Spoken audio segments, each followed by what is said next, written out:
Buenos días, mi nombre es Luis Ceballos. En primer lugar, agradecer al Comité Científico y Organizador la posibilidad de realizar en este congreso la comunicación oral titulada Influencia de un apoyo isquiático en la sedestación para la prevención del dolor lumbar y cervical en sujetos jóvenes.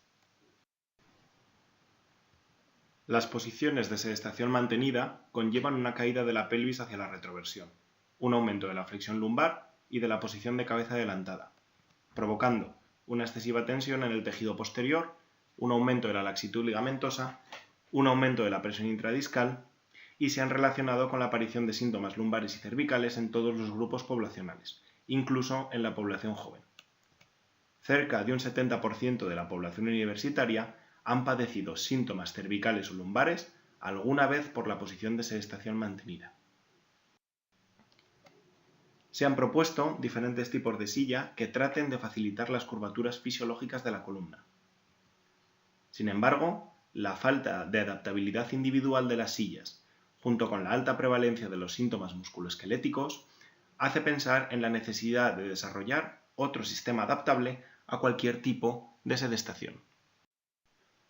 El objetivo de este estudio fue el analizar el cambio ergonómico en la postura al incorporar una medida preventiva consistente en un apoyo isquiático.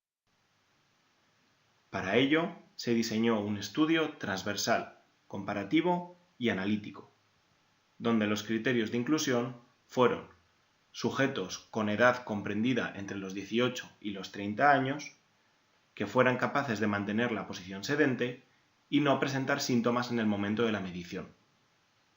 Los criterios de exclusión fueron sujetos con historia previa de cirugía y presentar síntomas en el momento de la medición. Se consideró como variable independiente la posición sedente normal y la posición sedente corregida.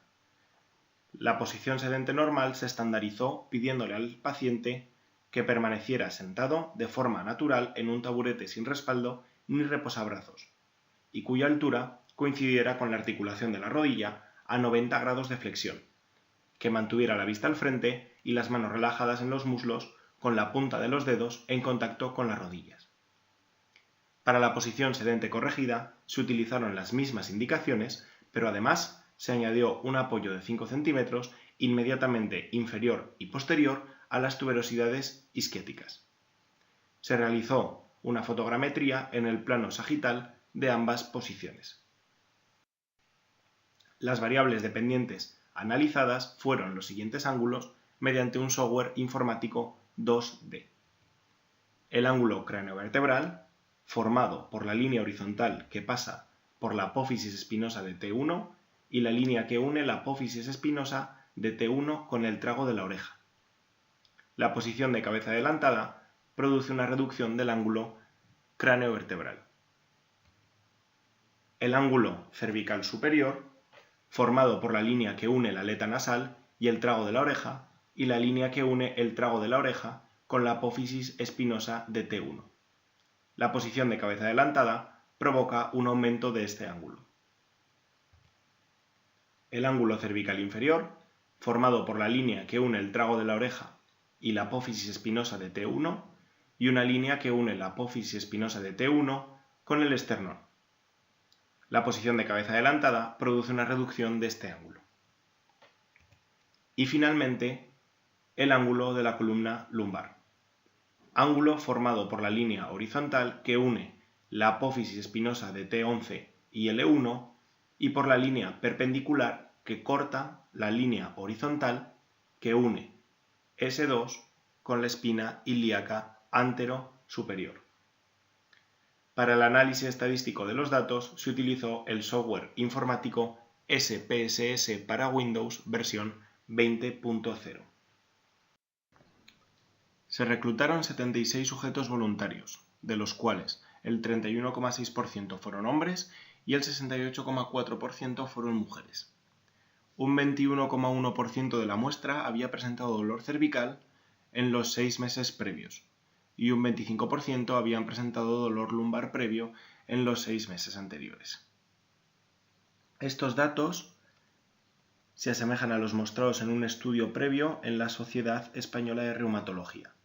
En España, un 37,1% de los jóvenes entre los 20 y los 29 años ha presentado síntomas lumbares en los últimos 6 meses, aumentando esta prevalencia con la edad. Se realizó un estudio comparativo donde se muestran diferencias estadísticamente significativas entre los ángulos medidos en posición sedente normal en comparación con la posición sedente corregida, mostrando que el control de la posición de la pelvis a través de un apoyo firme de 5 centímetros bajo las tuberosidades isquiáticas provoca una disminución de la flexión lumbar y una disminución de la posición de la cabeza adelantada. Estos resultados concuerdan con estudios previos donde uno de ellos colocó un apoyo isquiático de mayor diámetro, pero consiguieron un rango de cambio menor, probablemente porque se realizó en sujetos por encima de los 65 años, los cuales presentan una menor capacidad de corrección postural. Otro estudio mostró que una silla con la parte posterior más elevada era capaz de evitar la posición de flexión de la columna lumbar. Además, la activación muscular en esta posición ha demostrado ser menor que en las posiciones de sedestación habitual. Este estudio tiene una serie de implicaciones clínicas. La primera, la variación de la posición de la pelvis influye en la posición de la columna cervical y lumbar. El apoyo isquiático disminuye la flexión lumbar y la posición de cabeza adelantada, mejorando la sedestación pasiva y evitando la sobreactivación muscular. Se puede utilizar tanto para la prevención como para el tratamiento de patologías posturales y además se puede incorporar y es fácilmente adaptable a la vida diaria sin la dependencia de una única silla. Las conclusiones que podemos extraer de este estudio son que el empleo de un apoyo de 5 centímetros debajo de las tuberosidades isquiáticas consigue frenar la retroversión de la pelvis, modificando el ángulo craneovertebral, cervical superior e inferior y lumbar, consiguiendo una posición de menor flexión lumbar y una disminución de la cabeza adelantada con respecto a una sedestación sin apoyo en sujetos jóvenes. Muchas gracias por su atención.